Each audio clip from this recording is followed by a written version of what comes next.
Good morning. Today we are in Slebech Estates in Pembrokeshire, Wales. And Slebech was once a civil parish. In 1974 she changed her status to a community in Pembrokeshire, Wales, on the northern side of the eastern Claddagh River. So the current property here at Slebech Estates was not the original residence. It was a coach house and stable, and now it's been converted into a 40-room residency. And over here you can see some of the original block wall of the faux castle siding that they had here, because as the ships came up the river, they wanted to more or less scare them that it was a castle we have here. And this is the original stable buildings that you could see with the local stonework. I'm going to take you on a tour of the estate. And this place is very important to us, or me and my family, because our 12 times great-grandfather was a guy named Roger Barlow. And Roger Barlow owned this estate. During the dissolution of the monasteries, after the Augustine Priory was dismantled in Haverfordwest, King Henry VIII gave Slebech to his friend and the gentleman Roger Barlow.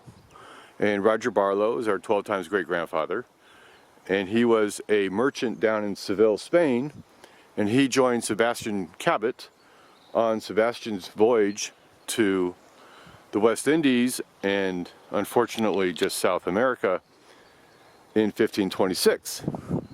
So when Roger came back, he gave a debriefing to the ambassador of England in Madrid, and the ambassador gave notice to Henry VIII about Roger Barlow's trip to South America, and Henry VIII called him up to England for a debriefing. So after Henry VIII dissolved the monasteries and the Church of Jerusalem on this property, he granted the lands to his friend Roger Barlow and Roger's brother Thomas. Here's a side of Slebech Estates, and you still see some of the original rocked wall, and that design at the top is a faux design to make it look like a castle or a fort to scare off the intruders coming up the river. And over here is the Picton Estate, and behind the current location is the Picton Castle, and this is owned by the Phillips family, and it used to be a grandiose castle, but now it's being refurbished as a hotel, hopefully. There's a beautiful sunrise looking to the east.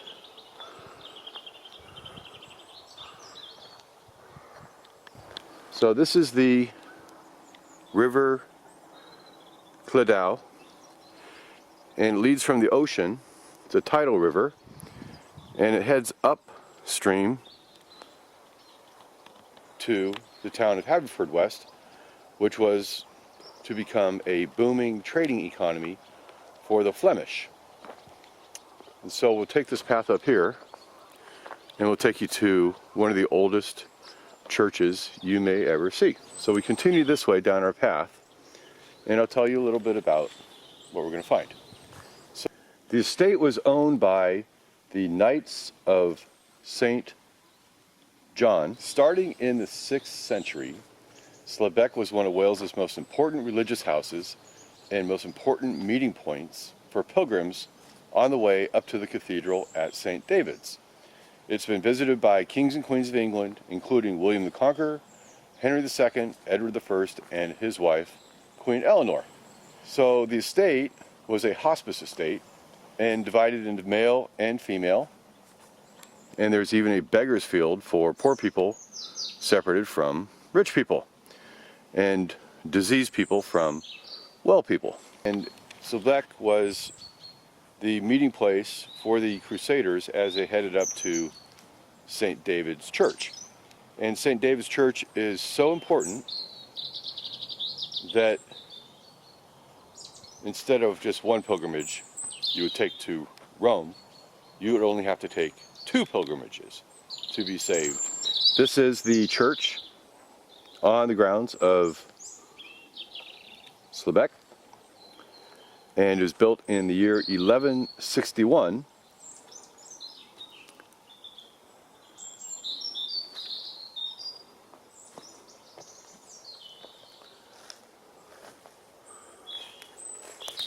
Now the church here was built with a watchtower as well,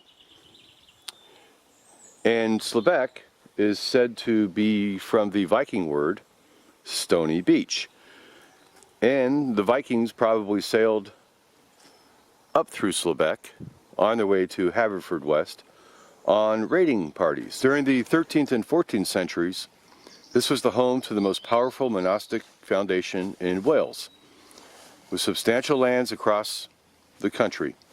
The hospice was run by the Knights of St. John, who were formerly known as the Knights Templar, and today known as St. John's Ambulance. Now, Slebech was one of Wales's most important meeting points for the gathering of knights as they went on their way to the Crusades. In fact, knights killed fighting on foreign lands had their hearts pickled and reburied in the crypt on Knights Island. And here we have Knights Island over here. Here's some more views of the River Cleddau as she moves upstream to Haverfordwest. So we're looking at the remains of the old church of St. John the Baptist. And the records show that in 1766, the ceiling fell down, and the workmen were paid for the job of stripping down the church. The owner, the Baron de Rudsen, built a replacement church later on and stripped the rest of this roof on this church in 1844, partly to stop the worshippers from continuing to come on his property. So here's how you would enter the church. Through these doors, these arched door here. On your left is the meeting area and your holy water here.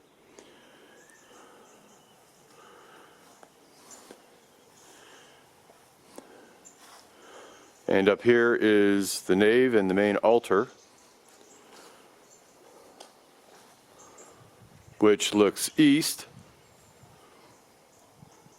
Now, we have no indication if there was windows here or stained glass or anything of that magnitude. And of course, the roof is stripped down.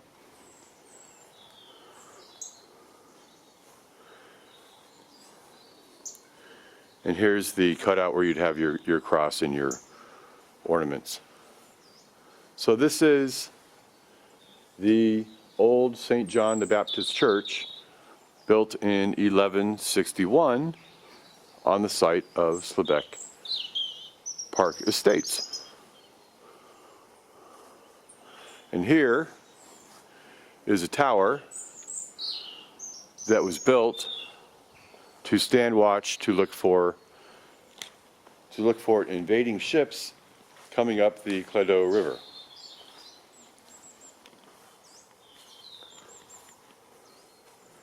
And you walk through the tunnel, through the tower,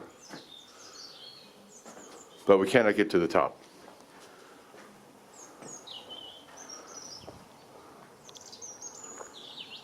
And this trail heads back to the Slebech Estate Resort.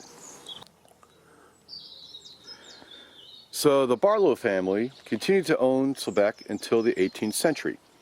In 1763, Catherine Barlow, who is one of our removed cousins, inherited the estate from her father, and Catherine married Sir William Hamilton. In 1782, she died childless, and Sir William married his second wife, the Lady Emma Hamilton, who unfortunately was having an affair with the Lord Horatio Nelson. So when Sir William died, he was asked to be buried here in the church with his first wife, Catherine Barlow. So this fellow here, he died in 1731 at the age of 97.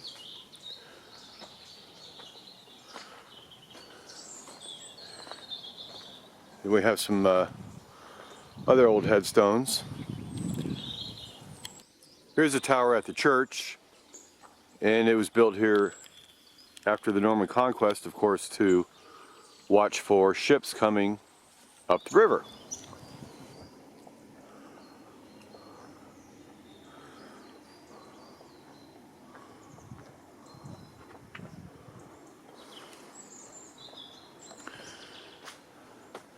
Slebech is a rather vast estate.